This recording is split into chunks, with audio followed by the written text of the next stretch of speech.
Bonjour, nous sommes toujours sur Radio Boréal. Nous sommes encore ce dimanche avec le Père Nicolas Tremblay.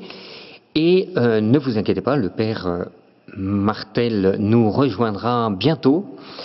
Nous allons tout de suite écouter l'évangile de Saint Luc. On reprend donc l'année C, l'année liturgique que nous suivons.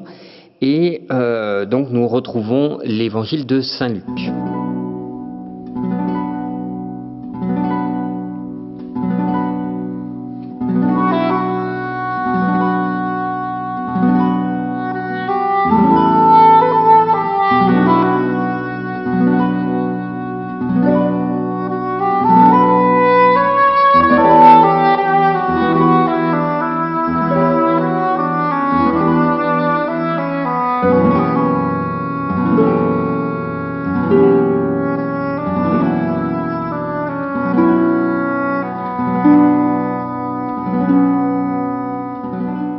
De l'Évangile de Jésus-Christ selon saint Luc.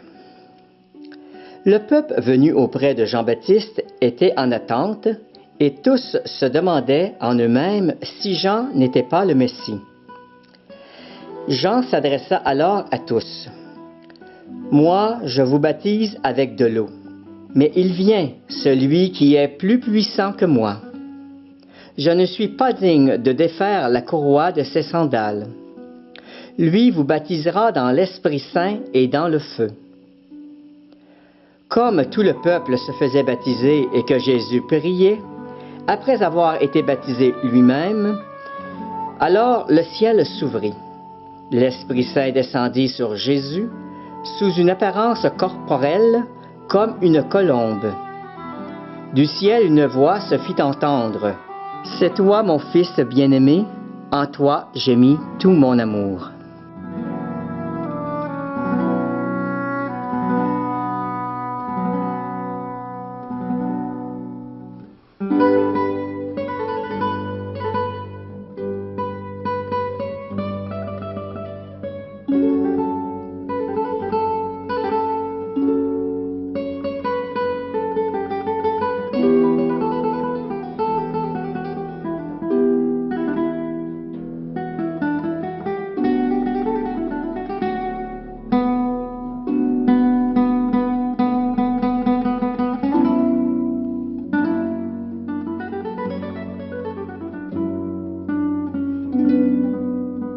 Alors cet évangile nous parle de baptême, nous parle de Jean-Baptiste.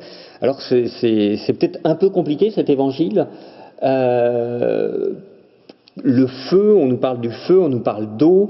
C'est un peu la rencontre de tous les éléments. Oui, ben exactement. Hein, on sent que c'est vraiment une rencontre.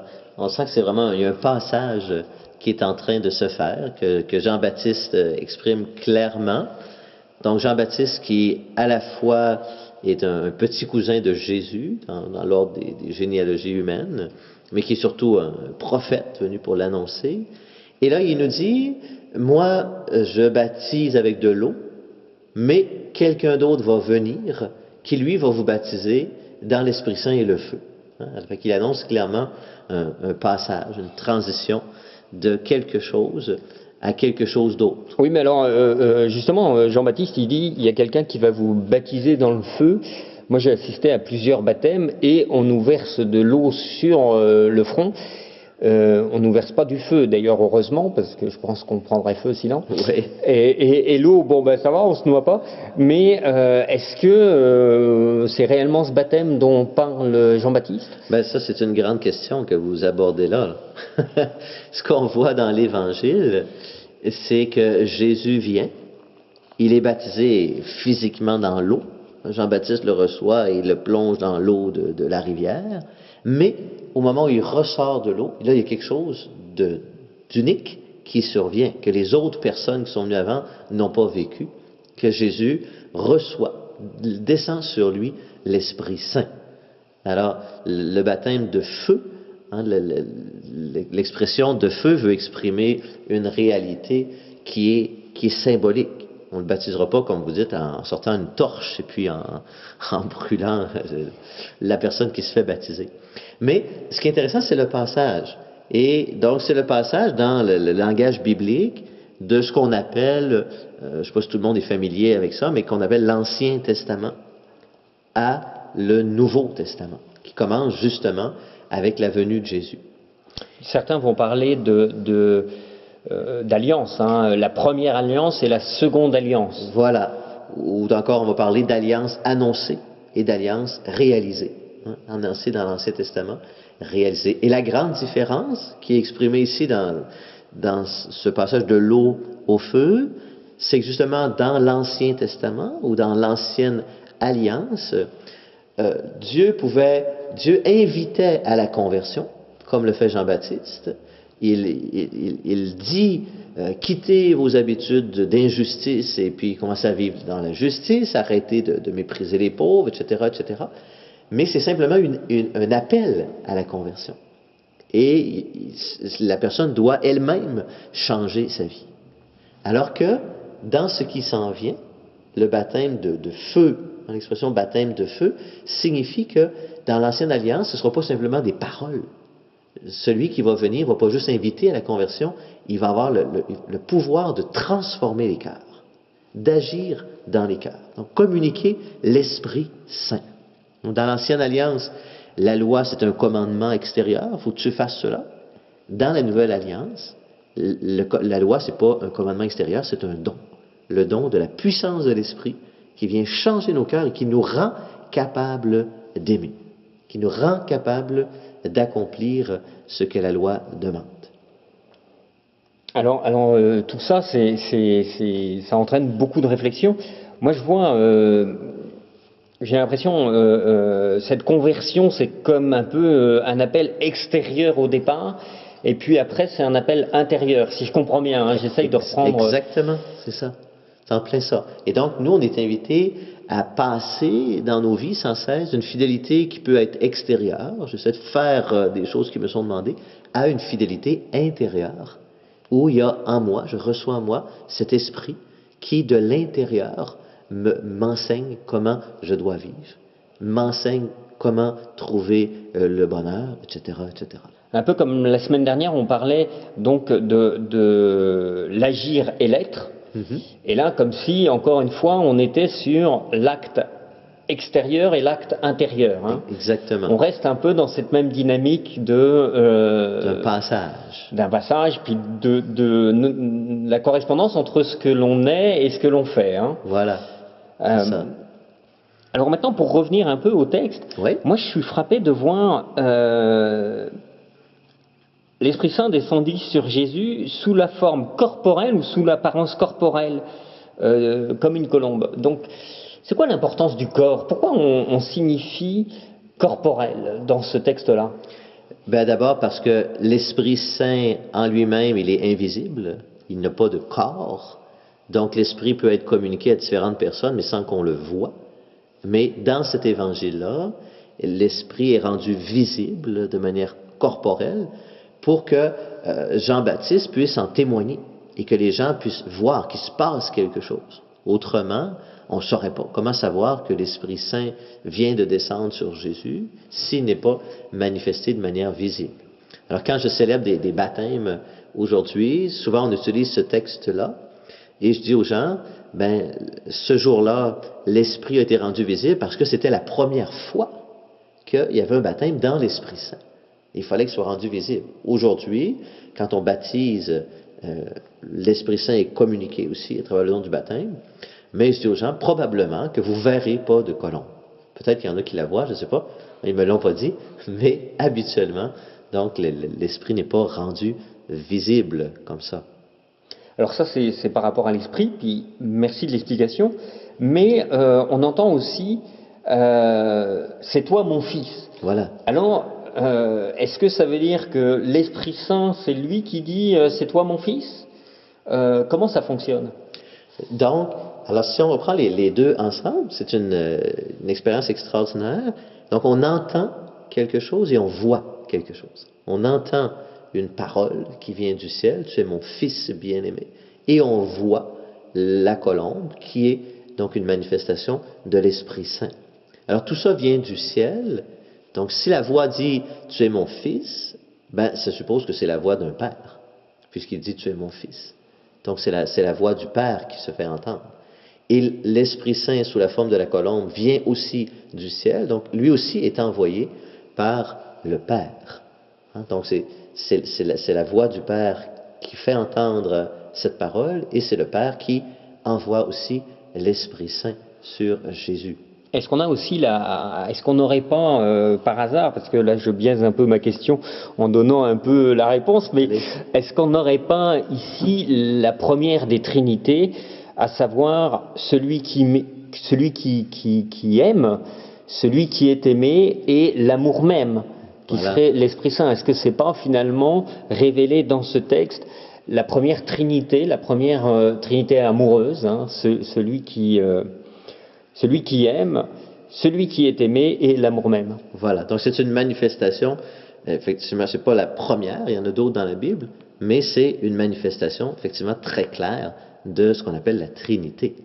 Et comme vous l'exprimez, donc le mystère trinitaire nous fait découvrir que Dieu est amour. Il est amour en lui-même. Il aime dans le Père, hein, le Père aime, le Fils est aimé. Et cet échange d'amour entre les deux, c'est vraiment la manifestation de l'Esprit Saint. Il est un esprit d'amour. Alors, ça c'est très beau parce que quand je célèbre des baptêmes, je résume ça pour les gens. Je dis, qu'est-ce qui se passe dans le baptême? On reçoit une parole d'amour, un don d'amour et une mission d'amour. Hein, c'est vraiment entièrement de l'amour qui est partagé. Alors, je ne sais pas si vous voulez qu'on développe déjà un peu ces je pense que c'est important, oui. C'est important de mieux décortiquer ce cadeau. Oui, c'est ça, exactement. Parce que j'ai un peu l'impression que le cadeau est important et encore emballé, et puis là, par quel bout on le prend? Voilà. Donc d'abord, on retient que c'est de l'amour. Hein, le baptême, c'est un acte d'amour. Ce qu'on reçoit, c'est de l'amour. D'abord, une parole d'amour, donc la parole qui est exprimée dans cet évangile et que vous avez relu tout à l'heure, c'est toi, mon fils bien-aimé. Cette parole-là, elle est dite à Jésus dans l'évangile, mais elle est redite aussi à chacune des personnes qui sont baptisées, que ce soit des enfants ou des adultes qui sont baptisés, hein, peu importe. Ils reçoivent cette parole-là, et non seulement au baptême, mais dans le fond, c'est une parole d'amour qui nous accompagne tout au long de notre vie. Et lorsque quelqu'un vous dit « je t'aime », il le dit soit avec des paroles ou en vous le montrant, ben, on sent bien que notre vie, elle est complètement transformée. Je sais que je suis aimé. Et même si je ne suis pas toujours avec la personne qui m'aime, peu importe où je m'en vais, hein, je suis aimé. Alors, je reçois cette parole d'amour. Et toute la Bible est une parole d'amour. C'est Dieu qui dit « je t'aime » sans cesse. Alors, à travers le don du baptême, donc on reçoit cette parole d'amour. J'ai un Dieu, ce Dieu, il est mon Père, il m'aime, il m'accompagne, il est avec moi toujours, peu importe où je suis. Donc, première partie de ce qu'on reçoit au baptême. Ensuite, on reçoit un don d'amour, donc qui est le don de l'Esprit Saint, hein, qui est communiqué ici. Alors, c'est très beau, hein, parce que il est manifesté sous la forme d'une colombe. Alors, la colombe, elle a beaucoup de significations, mais entre autres choses, lorsque, je ne sais pas si vous, Bertrand, vous avez déjà assisté une envolée de colombes. Vous avez déjà assisté à une envolée de colombes? Oui, bien sûr. Hein? Alors, quand on ouvre la cage et on laisse les colombes s'envoler, où est-ce qu'elles s'en vont, les colombes? Ou dans le ciel. Voilà, les gens répondent toujours, ils s'en vont dans le ciel. Hein, c'est très beau, c'est très poétique. Mais la réalité est un peu différente. La réalité, c'est que les colombes, elles s'en retournent à la maison. Elles s'en vont chez elles, chez le propriétaire des colombes. Alors, c'est très payant pour le propriétaire, parce qu'il lance toujours les mêmes colombes et elles s'en retournent toujours à la maison. Mais c'est beau comme signification, parce que l'Esprit Saint, qu'est-ce qu'il fait? L'Esprit Saint, comme la colombe, il nous aide à trouver la maison, le chemin de notre propre demeure. Il nous ramène à notre propre maison. Et puis la première colombe qui est apparue dans l'Écriture, c'est au moment du déluge, où effectivement elle revient avec un morceau d'olivier, ce qui est d'ailleurs comme ça qui est devenu le symbole de la paix. Voilà. Mais c'est un symbole aussi d'espérance. la colombe. Oui, bien sûr. Et cette colombe, justement, elle est revenue vers l'arche, hein, parce que Noé avant avait lâché C'était le propriétaire. oui, exactement. Mais ce que j'allais dire, c'est qu'avant, il avait lâché un corbeau, mais le corbeau, lui, est jamais revenu. Non. Alors que la colombe, elle revient. Donc, l'Esprit Saint, signifié par une colombe, un des sens, c'est que l'Esprit Saint, c'est celui qui nous guide vers notre propre maison, qui est la maison du Père. Et c'est beau parce que souvent dans nos vies, on est dispersé. Souvent dans nos vies, on n'habite pas notre propre demeure. On fait beaucoup de choses, on court beaucoup, et finalement, maintenant, on se dit, coudonc, pourquoi je fais tout ça? Et lorsqu'on a besoin maintenant de revenir à nous-mêmes, et l'Esprit Saint, il est là pour ça, pour nous ramener à nous-mêmes. Et parfois même physiquement, parfois on n'est même plus dans notre propre maison, on n'est plus avec les nôtres, on n'est plus avec notre famille, on se laisse disperser. Donc l'Esprit nous ramène à nous-mêmes, et dans le fond, il nous ramène à la maison du Père. Hein, c'est revenir à nous et revenir à Dieu. Dans le fond, c'est le même chemin. Voilà. Donc, don d'amour. Et le troisième? Le troisième, donc, à travers le baptême, on reçoit une mission d'amour. Et ça, c'est très beau parce que il y a quelques années, j'ai vécu une expérience très particulière où je me réveille un dimanche matin, j'étais dans une paroisse, et là, j'ouvre les rideaux, et il y avait, devant ma fenêtre, 30 colombes blanches. Wow! Alors là, je me frotte les yeux un peu, vous dire qu'est-ce qui se passe? J'ai une apparition du Saint-Esprit ou quoi? Alors, la veille, donc, il y avait eu un mariage, il y avait eu une envolée de colombes, et les colombes n'avaient pas trouvé leur chemin. Donc, elles étaient restées autour de l'église, et elles sont passées comme ça, elles sont restées 2 ou 3 jours comme ça à tourner autour de l'église, sans avoir d'endroit où aller, parce qu'elles avaient perdu leur chemin. Alors, on a appelé le propriétaire des colombes en lui disant, ben là, il faudrait que vous veniez chercher vos colombes, parce que là, ça commence à faire drôle un peu dans le décor ici. Et en disant ça, on se demandait, mais qu'est-ce qu'il va faire? Il va arriver avec un fusil, la nourriture, un filet, comment il va faire pour récupérer ses colombes? Et vous savez qu'est-ce qu'il a fait? Aucune idée. Alors, il est venu avec une colombe qui connaissait le chemin, il l'a lâchée, et toutes les autres ont suivi. Ah! Toutes les autres ont suivi. Alors, la mission d'amour qu'on reçoit, à travers l'Esprit Saint, c'est une fois que j'ai retrouvé ce chemin de ma propre maison et de la maison du Père, c'est d'entraîner les autres sur ce chemin-là. Ça, c'est la mission du baptisé. Non pas par un fusil, pas avec un filet, mais simplement par l'exemple, hein, en entraînant sur ce chemin. Voilà. Alors maintenant qu'on vous a entendu nous parler de ces je ne sais pas si on peut parler de 3 étapes ou de 3 niveaux, ou en tous les cas de ces trois caractéristiques, à savoir parole d'amour, don d'amour et mission d'amour, eh bien nous allons faire une pause musicale.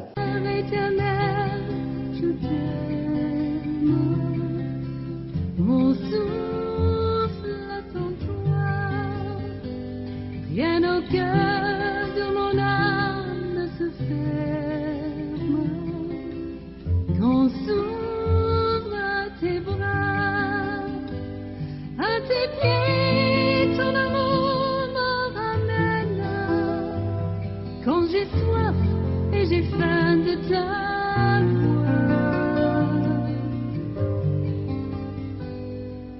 Viens, toi qui t'épuises, viens, je me méprise rien de ce qui fait ta joie. Viens,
qui t'épuises bien, je ne méprise rien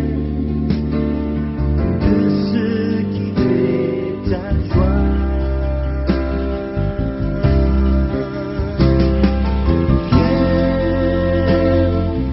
Mon sang te lave bien, tes peurs n'entravent rien à mon amour pour toi.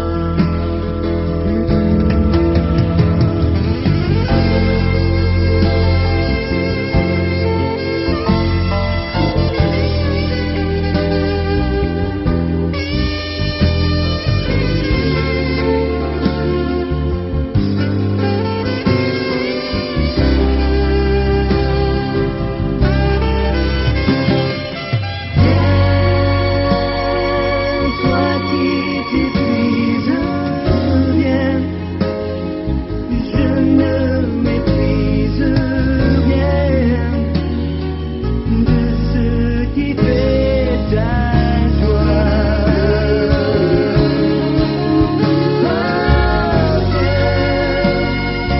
Mon sang te lave bien, tes peurs n'entravent rien à mon amour pour toi.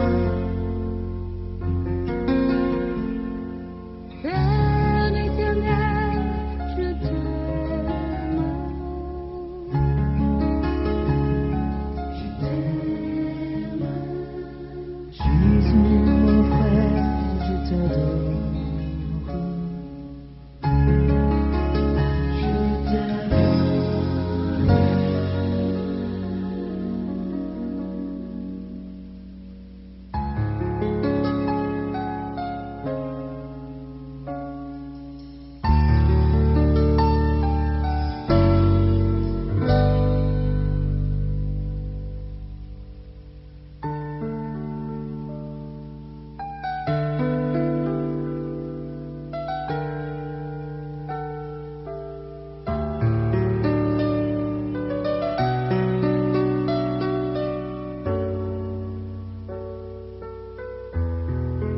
Alors juste avant cette pause musicale, eh bien vous nous parliez donc beaucoup d'amour, de la parole d'amour, le don d'amour, la mission d'amour.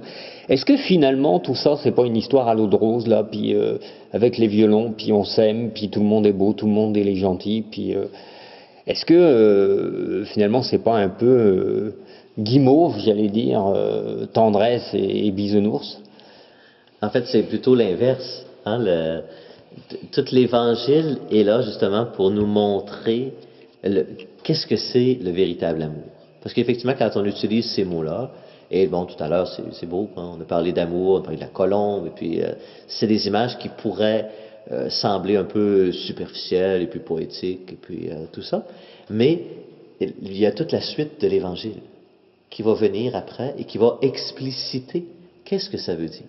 Hein, qu'est-ce que c'est cette fameuse parole d'amour? Quand du Père, on entend cette voix qui dit « Tu es mon Fils bien-aimé, en toi je mets tout mon amour ».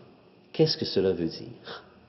Et ben, on connaît la suite de l'Évangile, hein, tout le parcours qui va conduire Jésus finalement jusqu'à la mort sur la croix et la résurrection, bien sûr, mais à travers la mort sur la croix. Et donc, Jésus va nous enseigner que le véritable amour doit passer par la mort et la résurrection. Et déjà, dans cette page d'Évangile, c'est signifié. Parce que déjà, Jésus vient et, très humblement, il fait comme tous les autres que Jean-Baptiste avait appelé à la conversion, et il descend dans les eaux du Jourdain. Il se fait baptiser, en apparence, comme tous les autres. Il s'abaisse. Ils acceptent de se faire baptiser par Jean-Baptiste, Jean-Baptiste avait dit, ben, celui qui va venir, moi je ne suis même pas digne de défaire la courroie de ses sandales. Hein? Mais Jésus, non. Il se fait tout petit. Et ça, c'est important, parce que nous, dans notre expérience de l'amour, au départ, on vit dans l'illusion. Dans l'illusion que si on s'aime, tout va être facile. Et c'est pas vrai. Même si l'expérience nous le montre, même si on le voit jour après jour, on garde parfois cette illusion-là, que si on s'aime, tout va aller facilement. Et Jésus vient nous apprendre, lorsqu'on aime, on a à traverser sans cesse des morts, des résurrections. Et c'est là que l'amour du Père, cette parole d'amour qui nous accompagne sans cesse, tu es mon enfant bien-aimé, je suis avec toi, nous aide à traverser toutes les difficultés de la vie.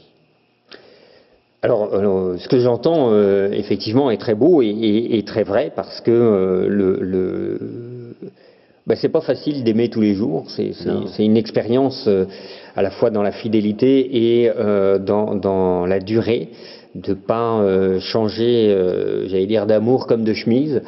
Moi, il y a une chose aussi qui me marque par rapport justement à l'expérience qu'on fait assez souvent, où on se dit, moi, j'ai pas besoin d'aller à la messe, puis j'ai pas besoin de faire de grandes démonstrations, je suis capable de m'arranger tout seul avec le mon Dieu, puis voilà.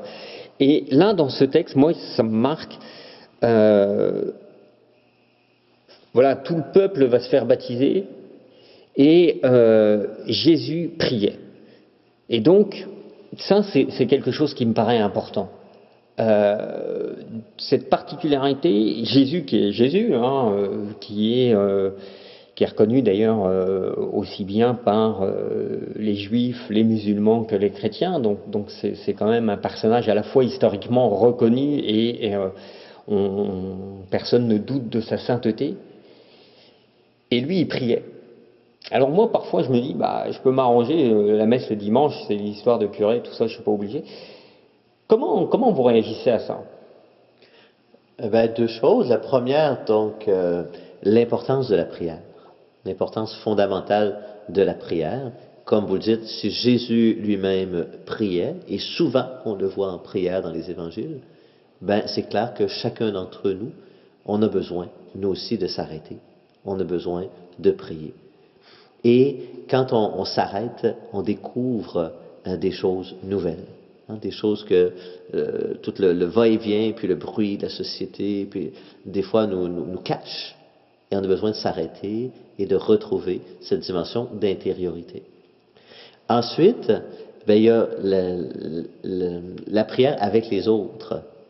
Le curé d'Ars, ce qui me passe par l'esprit, c'est que le curé d'Ars avait cette parole toute simple, cette image toute simple. Il disait la prière personnelle, c'est comme une paille qu'on fait brûler. Et puis ça fait un petit feu, c'est tout. Mais si on rassemble toutes les pailles, ça fait un grand feu. Alors la prière ensemble, la prière collective, la communautaire, fait ce grand feu. Donc on a besoin de prier avec d'autres. Et donc la messe est un lieu privilégié où on se rassemble avec d'autres. Mais en plus, dans la messe ou dans les sacrements, il y a un don que le Seigneur nous a accordé, et puis il est là. On est libre d'aller chercher ce don-là ou de ne pas y aller. Chacun est libre d'y aller ou de ne pas y aller, mais il est là. Alors c'est un privilège de pouvoir y aller et recevoir le don que le Seigneur nous fait à travers la messe, à travers l'Eucharistie. C'est effectivement, comme vous le disiez la semaine dernière, le bonheur vient aussi de la présence des autres, de notre relation avec les autres. Voilà. Et donc, je mets ça en parallèle parce que peut-être que c'est la même chose dans la prière. Si on prie ensemble, à la fois de ce que j'entends, la prière est un feu qui chauffe un peu plus. C'est ça. Et par les temps qui courent, avoir plus de feu, c'est mieux. Et puis, en même temps, c'est la possibilité de rencontrer d'autres, de fraterniser, donc d'accéder mieux au bonheur. Exactement. C'est ça. Et l'autre chose aussi, en lien avec l'évangile d'aujourd'hui, donc l'évangile nous parle du baptême, et on sait que le baptême, on reçoit le baptême une fois, on est baptisé, et une fois qu'on est baptisé, ça nous ouvre à tous les autres sacrements, dont l'Eucharistie. Si dans le baptême, j'entends comme une première fois cette parole, tu es mon enfant bien-aimé, en fait, chaque fois que je vais à l'Eucharistie, c'est comme si ça réactive le don du baptême, ou ça fait grandir le don du baptême. C'est comme le baptême, c'est aussi comme un premier don, une semence, et puis l'Eucharistie, ben, c'est la nourriture, ça fait croître cette première semence. Alors peut-être qu'effectivement, certains ont plus de mal à s'approcher de cette semence, de cette croissance, parce qu'effectivement, l'Église a peut-être de temps en temps montré autre chose que le visage de Jésus. Et je crois que c'est possible ce qu'il disait, que l'Église était experte en humanité. Alors cette expertise en humanité parfois a un peu blessé aussi les médias, le monde qui nous entoure. Et donc, comment on peut faire pour redécouvrir la valeur de cette vraie relation à Dieu? Ben, il faut l'expérimenter. Il faut l'expérimenter, autant, comme on vient de le dire, dans la prière personnelle, autant, par exemple, pour redécouvrir l'Eucharistie, ben, il faut y aller. Il n'y a pas d'autre chemin que cela. Idéalement, y aller avec d'autres, hein, pour pouvoir ensuite, s'il y a des choses qu'on ne comprend pas, ben, pouvoir échanger, partager sur le sens des gestes qui sont posés. Et ensuite, ben, il y a certains types de célébrations qui nous rejoignent plus que d'autres. En soi, l'Eucharistie, c'est toujours l'Eucharistie, mais selon nos sensibilités, certains aiment mieux une messe plus intériorisée, d'autres une messe plus festive. Qu'on peut choisir de participer à une célébration ou l'autre, surtout au début, pour se refamiliariser avec l'Eucharistie. Et puis, on le découvre. Et puis ensuite, il faut le demander. Dans la prière, on demande. On demande à Dieu, révèle-toi, fais-toi connaître. On a tellement de témoignages de gens qui, à des moments de leur vie, surtout à des moments un peu limites de leur vie, ont crié vers Dieu. Si tu existes, fais quelque chose. Et effectivement, ils ont senti à ce moment-là une présence de Dieu. Et à partir du moment où ils ont commencé à sentir une présence de Dieu, ben leur vie a été transformée. Et après, ils ont appris à le reconnaître petit à petit sur leur chemin. Merci beaucoup. Je pense qu'on va s'arrêter là pour ce dimanche. Comme je l'ai dit la semaine dernière, à partir de ce dimanche, ben, vous pouvez effectivement nous contacter, nous donner votre réaction, nous dire si vous avez des questions, des choses qui vous ont marqué, blessé, etc. N'hésitez pas à contacter Radio Boréal pour nous faire connaître vos suggestions, vos questions. Merci beaucoup. Merci Bertrand. Voilà. Et puis on se retrouve donc peut-être avec le Père Martel la prochaine fois. Très bien.